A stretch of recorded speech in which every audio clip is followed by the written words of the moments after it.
환율이 1,480원을 찍었습니다. 여러분 지갑에 있는 만원짜리 한 장, 불과 2년 전만 해도 8달러 가까이 바꿀 수 있었는데 지금은 6달러대로 쪼그라든 것이죠. 해외여행을 가면 밥 한 끼가 2만 원이고 수입 물가는 치솟고 국제유가가 반토막 났는데도 우리나라에선 기름값이 리터당 1,700원을 넘기고 있죠.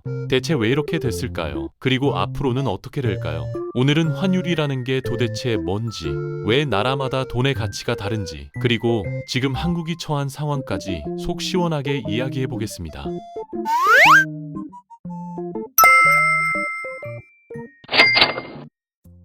먼저 환율이라는 단어부터 제대로 이해하고 넘어가야 합니다. 많은 분들이 환율을 비율이라고 생각하시는데 사실 환율은 외화의 가격이에요. 영어로 하면 포레인 익스체인지 레이트인데 여기서 레이트는 비율이 아니라 단위당 가격을 뜻하거든요. 호텔에 가면 룸 레이트라고 적혀 있잖아요. 그게 방 하나의 가격이듯이 달러 환율은 달러 한 장의 가격인 겁니다. 그러니까 환율이 올랐다는 말은 달러 가격이 비싸졌다는 뜻이고 환율이 내렸다는 건 달러가 싸졌다는 얘기죠. 이렇게 생각하면 뉴스에서 환율 얘기 나올 때마다 헷갈릴 일이 없어지거든요. 그렇다면 왜 나라마다 돈의 가치가 다를까요? 미국 달러 한 장이 한국 원화로는 1,480원이고 베트남 동으로는 25,000동이고 유로로는 90센트 정도밖에 안 되는 이 기묘한 상황 말이에요. 이걸 이해하려면 돈의 역사를 잠깐 들여다봐야 합니다. 원래 돈이라는 건 금과 연결되어 있었어요. 금본위제라고 하죠. 나라가 가진 금의 양만큼만 돈을 찍어낼 수 있었던 시스템이거든요. 미국 달러도 예전에는 금 몇 그램에 고정되어 있었고 그래서 환율이 지금처럼 막 출렁거리지 않았습니다. 그런데 경제가 커지고 세계 무역이 폭발적으로 늘어나면서 문제가 생겼어요. 금은 한정되어 있는데 경제 규모는 계속 커지니까 금만큼만 돈을 찍으면 돈이 부족해지는 상황이 온 겁니다. 특히 전쟁이나 경제 위기가 터지면 정부는 돈을 더 풀어야 하는데 금이 없으니 손이 묶여버리잖아요. 결국 1970년대에 대부분의 나라가 금본기제를 포기했습니다. 미국 닉슨 대통령이 달러와 금의 연결고리를 끊어버린 게 1971년이었죠. 그때부터 지금 우리가 쓰는 돈은 법정화폐, 영어로 피아트 머니라고 불리게 됩니다. 피아트가 라틴어로 그렇게 되라는 명령이라는 뜻인데 정부가 이건 돈이야 라고 선언하면 그게 돈이 되는 시스템이에요. 금 같은 실물 자산이 뒷받침하는 게 아니라 정부의 신용과 국민의 믿음이 돈의 가치를 만들어내는 거죠. 그래서 어떤 사람들은 이걸 가짜 돈이라고 부르기도 하는데 사실 현대 경제는 전부 이 시스템 위에서 돌아가고 있습니다. 법정화폐 시스템에서 돈의 가치는 결국 수요와 공급으로 결정됩니다. 많은 사람이 원하는 돈은 가치가 올라가고 아무도 원하지 않는 돈은 가치가 떨어지는 거예요. 미국 달러가 전 세계에서 가장 강한 통화인 이유도 그겁니다. 전 세계 사람들이 달러를 원하거든요. 반대로 베네수엘라, 볼리바르 같은 화폐는 자국민조차 갖고 싶어 하지 않으니까 휴지 조각이 되어버린 거죠. 그러면 이제 본격적으로 환율을 움직이는 요인들을 하나씩 살펴볼게요. 가장 먼저 인플레이션입니다. 인플레이션은 쉽게 말해서 돈의 가치가 떨어지는 현상이에요. 시중에 돈이 너무 많이 풀리면 같은 물건을 사는데 더 많은 돈이 필요해지잖아요. 2022년에 만 원으로 빵 두 개를 살 수 있었는데 2024년에는 한 개밖에 못 사게 됐다면 그게 바로 인플레이션입니다. 인플레이션이 심한 나라의 돈은 누구도 갖고 싶어 하지 않아요. 당연하죠. 오늘 1,000원어치 가치가 내일은 900원어치로 쪼그라드는 돈을 누가 들고 있고 싶겠어요. 그래서 외국인 투자자들이 그 나라 돈을 팔아버리고 수요가 줄어드니까 환율이 폭등하게 됩니다. 짐바브웨가 대표적인 사례죠. 1980년대만 해도 짐바브웨 달러는 미국 달러보다 가치가 높았어요. 1 짐바브웬 달러가 1.35 미국 달러였거든요. 그런데 실패한 토지개혁, 부정부패, 국제제재, 그리고 무분별한 돈 찍어내기가 겹치면서 상황이 완전히 뒤집어졌습니다. 2000년대 들어서 짐바브웨의 인플레이션은 상상을 초월하는 수준으로 치솟았어요. 2008년에는 연간 인플레이션율이 2억 3천만 %를 기록했는데 이게 무슨 뜻이냐면 아침에 빵 한 개 값이 저녁에는 2배가 된다는 얘기입니다. 사람들이 월급을 받으면 그날 바로 물건을 사야 했어요. 하루만 지나도 돈 가치가 반토막이 나니까요. 결국 짐바브웨 정부는 자국 화폐를 포기하고 미국 달러와 남아프리카 공화국 랜드를 공식 화폐로 채택해버렸습니다. 두 번째 요인은 금리입니다. 금리는 돈을 빌리는 비용이에요. 은행에서 1,000만 원을 빌리면 이자를 내야 하잖아요. 그 이자율이 금리입니다. 반대로 은행에 돈을 맡기면 이자를 받게 되는데 금리가 높을수록 더 많은 이자를 받게 되죠. 여기서 중요한 건 돈은 금리가 높은 곳으로 흘러간다는 겁니다. 예를 들어 볼게요. 미국 금리가 5%이고 한국 금리가 3%라고 칩시다. 당신이 투자자라면 어디에 돈을 넣겠어요? 당연히 더 많은 이자를 주는 미국에 넣고 싶겠죠. 그런데 미국에 투자하려면 달러가 필요하니까 원화를 팔고 달러를 사야 합니다. 이런 사람들이 많아지면 달러 수요가 늘어나고 달러 가격, 즉 환율이 올라가게 되는 겁니다. 지금 한국 상황이 딱 이래요. 미국 연방준비제도, 줄여서 연준이라고 하죠. 이 연준이 금리를 계속 높게 유지하고 있거든요. 한국은행도 금리를 올렸지만 미국만큼은 아니에요. 그래서 한국과 미국의 금리 차이가 벌어지면서 돈이 미국으로 빠져나가고 있습니다. 외국인 투자자들이 한국 주식이나 채권을 팔고 달러로 바꿔서 미국으로 가져가니까 한국에서 달러가 귀해지고 환율이 올라가는 거죠. 그런데 금리를 무작정 올릴 수도 없어요. 금리가 올라가면 대출 이자도 올라가거든요. 집 사려고 대출받은 사람들, 사업 자금 빌린 기업들 전부 이자 부담이 커지는 겁니다. 그러면 소비가 줄고 투자가 위축되고 경제가 둔화될 수 있어요. 그래서 중앙은행은 환율과 경기 사이에서 줄타기를 해야 하는 겁니다. 미국 연준 의장 파월이 금리를 발표할 때마다 전 세계가 긴장하는 이유가 바로 이거예요. 세 번째 요인은 국가의 경제 상황과 외국인 투자입니다. 외국 기업이나 투자자들이 어떤 나라에 공장을 짓거나 주식을 사려면 그 나라 돈이 필요하잖아요. 중국이 1970년대 말에 시장을 개방했을 때 무슨 일이 일어났는지 보면 이해가 빠릅니다. 전 세계 기업들이 중국에 공장을 지으려고 몰려들었고 공장 부지 사고 노동자 월급 주려면 위안화가 필요했거든요. 위안화 수요가 폭발적으로 늘어나면서 중국에 엄청난 돈이 흘러들어갔고 그게 중국 경제 성장의 기반이 됐습니다. 그런데 외국인 투자자들은 아무 나라에나 돈을 넣지 않아요. 정치적으로 안정되어 있고 경제가 튼튼하고 법과 제도가 예측 가능한 나라를 선호합니다. 왜냐면 투자했는데 갑자기 정부가 바뀌어서 세금을 확 올려버리거나 시위가 터져서 공장이 멈추거나 경제 위기로 환율이 폭등하면 손해를 보니까요. 그래서 선진국 통화가 강세를 유지하는 거고 정치 불안이나 경제 위기가 있는 나라 통화는 약해지는 겁니다.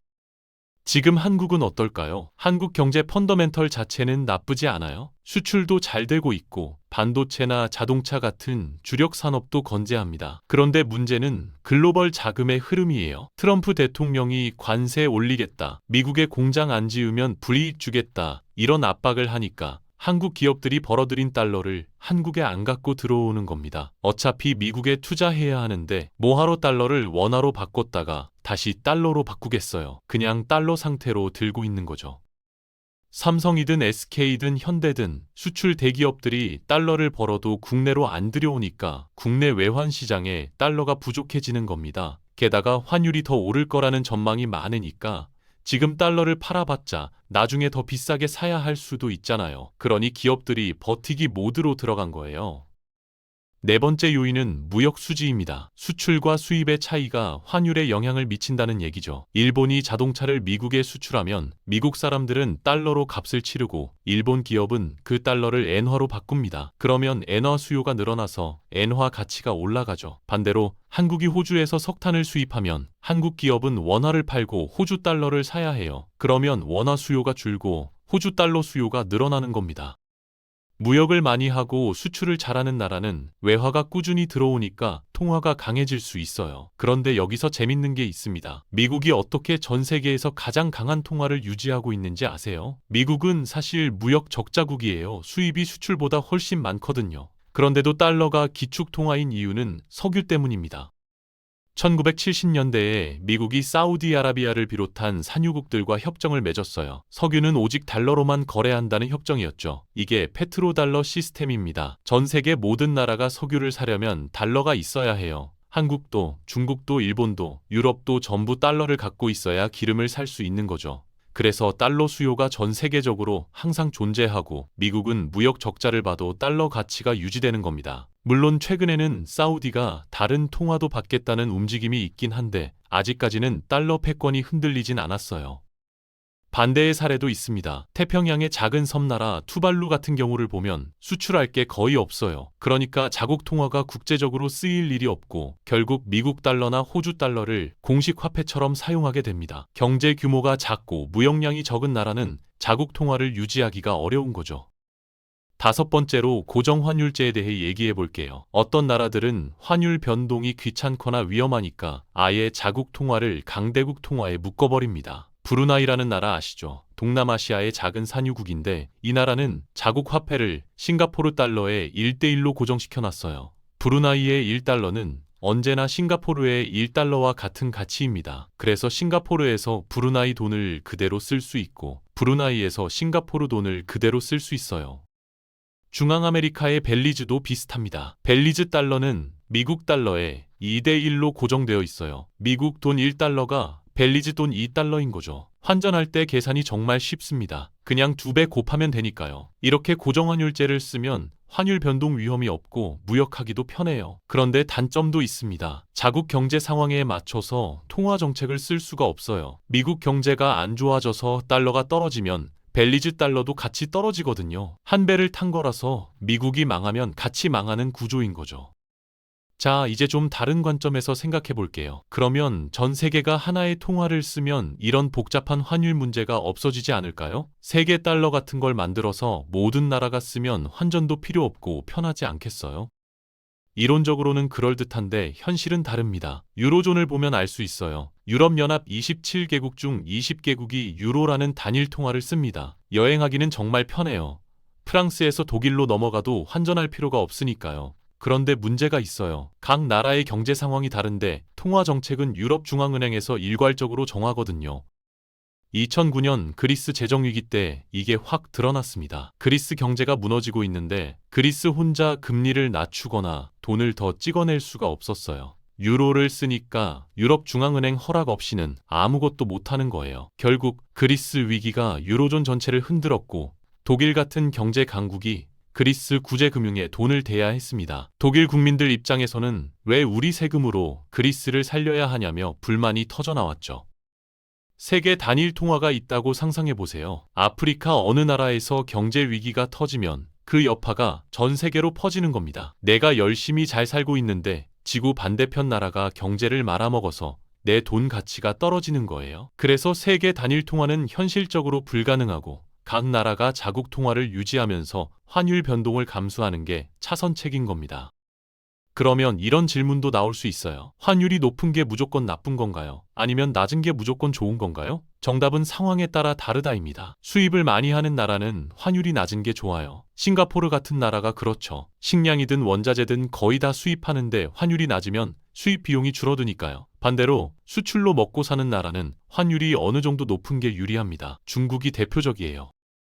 중국이 환율 조작국이라고 미국한테 비난받는 이유가 뭔지 아세요? 중국이 고의로 위안화 가치를 낮게 유지하고 있다는 의심 때문이에요. 위안화 가치가 낮으면 중국 제품 가격이 상대적으로 싸지거든요. 미국 사람이 중국 물건을 살 때 같은 달러로 더 많은 물건을 살 수 있으니까 중국 제품이 가격 경쟁력을 갖게 되는 거죠. 그래서 미국이 중국에게 환율을 조작하지 말라고 압박하는 겁니다.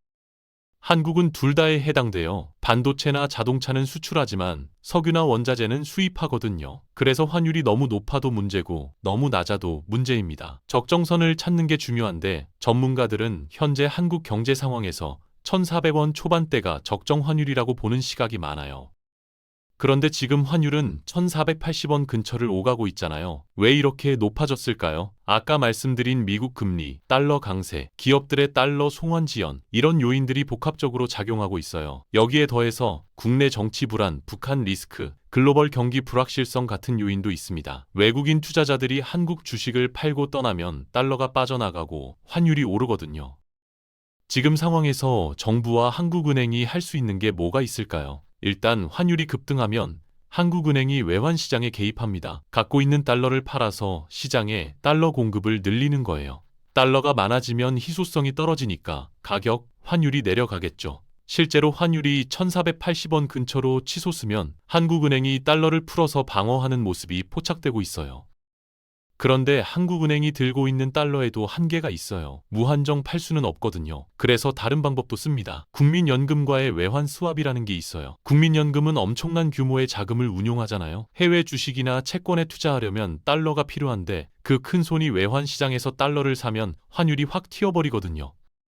그래서 한국은행과 국민연금이 시장 밖에서 따로 거래를 합니다. 한국은행이 국민연금한테 달러 필요하면 나한테 와. 시장 건드리지 말고 우리끼리 바꾸자. 이렇게 하는 거예요. 이게 외환 스왑이에요. 큰 손이 시장에 영향 안 주고 외화를 조달할 수 있게 해주는 거죠. 최근에 이 스왑 계약 연장이 이슈가 됐는데 한국은행 총재가 연장에 문제 없다고 발표하면서 시장을 안심시켰습니다. 앞으로 환율이 어떻게 될까요? 전문가들 사이에서도 전망이 갈립니다. 단기적으로는 1,400원대 후반에서 버티겠지만 중장기적으로는 하락할 거라는 전망이 많아요. 왜냐하면 미국 연준이 금리를 인하할 가능성이 있거든요. 미국 금리가 내려가면 한미 금리 차이가 줄어들고 달러로 빠져나갔던 자금이 다시 돌아올 수 있어요. 그리고 글로벌 큰 손들, JP모건이나 골드만삭스 같은 대형 금융기관들이 한국 주식 비중을 늘리겠다는 발표를 하고 있어요. 이런 기관들이 한국에 투자하면 달러가 들어오니까 환율 하락 압력이 생기죠. 또 한국 기업들이 그동안 묶어뒀던 달러를 언젠가는 국내로 들여와야 하거든요. 세금도 내야 하고 배당도 해야 하니까요. 그 타이밍이 오면 달러 공급이 늘어나면서 환율이 내려갈 수 있습니다. 그런데 반대로 환율이 더 오를 수 있다는 시나리오도 있어요. 트럼프 행정부가 관세를 더 올리거나 미중 갈등이 심화되거나 예상치 못한 글로벌 위기가 터지면 안전자산인 달러로 돈이 몰리면서 환율이 튀어오를 수 있습니다. 환율 예측은 정말 어려워요. 수많은 변수가 작용하니까요. 개인 입장에서는 어떻게 해야 할까요? 해외여행 계획이 있다면 환율 움직임을 잘 보면서 조금씩 환전하는 게 좋아요. 한 번에 왕창 바꿨다가 환율이 떨어지면 손해니까요. 달러 예금이나 달러 자산에 투자하고 있다면 지금이 고점일 수도 있다는 걸 염두에 둬야 합니다. 물론 더 오를 수도 있지만 리스크 관리 차원에서 분산 투자가 현명해요. 해외 직구를 자주 하시는 분들은 환율이 높을 때 좀 아끼는 게 맞아요. 1,480원일 때 100달러짜리 물건을 사면 14만 8천 원인데 1,350원일 때 사면 13만 5천 원이거든요. 13,000원 차이가 나는 거죠. 큰 금액을 결제할수록 차이가 커지니까 급하지 않은 구매는 미루는 것도 방법입니다. 자영업자나 기업 입장에서는 원자재 수입 비용이 올라가니까 가격 전가를 고민해야 하는 시점이에요. 수출 기업은 반대로 환율이 높으면 원화로 환산한 매출이 늘어나니까 실적에 긍정적이긴 한데 원자재 수입 비용도 같이 오르면 상쇄될 수 있어요. 업종별로 영향이 다르니까 자기 사업 구조를 잘 분석해 봐야 합니다. 마지막으로 환율에 대한 몇 가지 오해를 풀어드릴게요. 첫 번째, 환율이 높으면 무조건 나쁘다. 아닙니다. 수출 기업에게는 유리할 수 있고 외국인 관광객 유치에도 도움이 돼요. 한국 여행이 상대적으로 저렴해지니까요. 두 번째, 정부가 환율을 마음대로 조절할 수 있다? 어느 정도 개입은 가능하지만 시장의 힘이 워낙 크기 때문에 한계가 있어요. 일시적으로 방어는 할 수 있어도 추세 자체를 바꾸기는 어렵습니다. 세 번째, 원화만 약한 건가? 지금은 글로벌 달러 강세 국면이에요. 유로도 약하고 엔화도 약하고 대부분의 통화가 달러에 비해 약세입니다. 한국 원화만 유독 약한 게 아니에요. 다만 한국 특유의 요인들이 겹쳐서 낙폭이 좀 더 큰 것뿐이죠. 정리하자면 환율은 단순히 숫자 하나가 아닙니다. 금리, 인플레이션, 무역 수지, 외국인 투자, 정치 안정성, 글로벌 자금 흐름, 이 모든 요소가 복합적으로 작용해서 결정되는 거예요. 지금 한국이 고환율 상황인 건 이런 여러 요인이 겹친 결과고 앞으로의 방향은 이 요인들이 어떻게 변하느냐에 달려 있습니다. 우리가 할 수 있는 건 상황을 정확히 이해하고 그에 맞게 대응하는 거예요. 환율이 무섭다고 해외 소비를 아예 안 할 수도 없고 환율이 높다고 달러에 올인하는 것도 위험합니다. 기본적인 원리를 이해하고 뉴스를 볼 때 맥락을 파악할 수 있으면 훨씬 현명한 판단을 내릴 수 있어요. 오늘 이야기가 환율을 이해하는 데 조금이나마 도움이 됐길 바랍니다.